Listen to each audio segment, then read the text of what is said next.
Well, hello. What I've got here is another great summer treat. Simple to make, cool and refreshing. This is Japanese style daikon and cabbage coleslaw. A little bit of Kuma's kitchen style to it. All right, what I've got in here, you got a bunch of sesame seeds in there, which just really adds a pop of flavor. Yeah. Matchstick pieces of daikon, which is, the big Japanese radish, which I always thought was funny. Here we are, like a small country, and we have the biggest radish in the world. We have a lot of big things here for such a small country, like those massive wasps.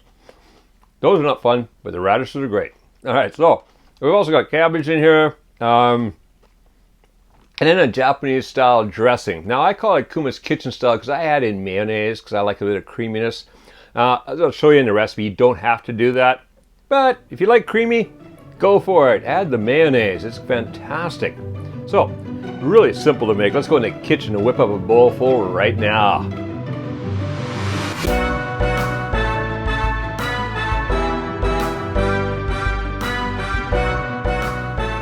So to make this salad, it's another really easy salad to make. The ingredients here.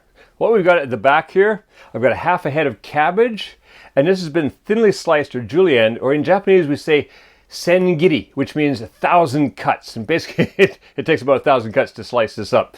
You can do this on a mandolin, or you can do it in a food processor. I just do it by hand with a knife because I like the feel of cutting it. It actually is kind of, I don't know, it's just about therapeutic in a way, I guess.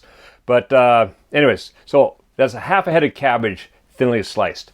Over here, I've got 2/3 of a pound, or about 300 grams of daikon radish, the big Japanese radish, and cut into little matchsticks. Now, 2/3 of a gram, that's about this much of a daikon.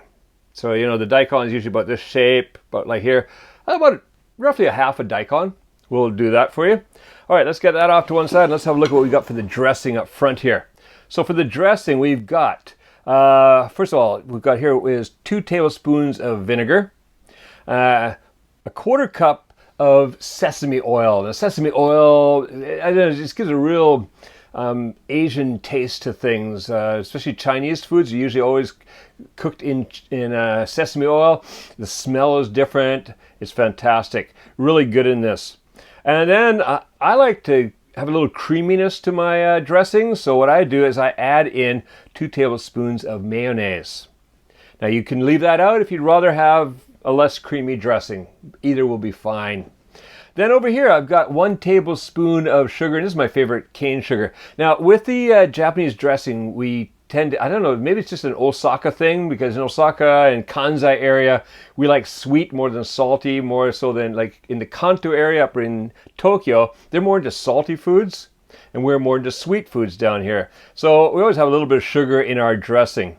Over here, I've got 2 tablespoons of goma seeds, a little goma seed, or sesame seeds, goma in Japanese. So these are sesame seeds. And then I've got 1 teaspoon each of salt and pepper. So the very first thing I do is make the dressing. So I'm going to just take my bowl and just dump everything in here right now. So in goes the oil and the vinegar, the sugar, the seeds, the pepper and salt. Whoa! It's safe. Fortunately, we don't have a tile floor in here. All right, and then in goes the mayonnaise. All right, so now what I want to do, grab a whisk and just whisk that up. The nice thing I like about mayonnaise is it just holds everything together. It really helps it emulsify better than when you just have oil and vinegar. Oil and vinegar don't like to stay together very much, but when you put mayonnaise in there, it just binds it together. All right, so I've got that in there. Then all you do is toss all the vegetables in there. So we got the daikon, we got the cabbage, and then toss time. So what you just do is keep tossing until all the dressing has been absorbed by the cabbage and the daikon. Look at that, it's mixing in now. There we go. Starting to come in there. Well, that's going to be a nice salad tonight.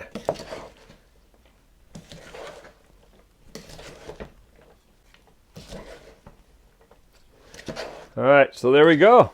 Been lifting and turning until everything's coated. Now what I like to do at this point, I like to make this a little bit ahead of time. I mean, you don't have to. If you're short on time, you come home, you make it, and you eat it. But if you can, what I like to do is make it an hour or so ahead of time, throw it in the refrigerator now, and let it just let the flavors just kind of soak in there, you know, marinate a little bit. Really makes it good. But hey, it's good just like this. So enjoy another great summer salad. This one from Japan. Hey, if you like this recipe and our other summer recipes, make sure you subscribe to Kuma's Kitchen's YouTube, because I've got more easy, no-cook summer recipes coming up.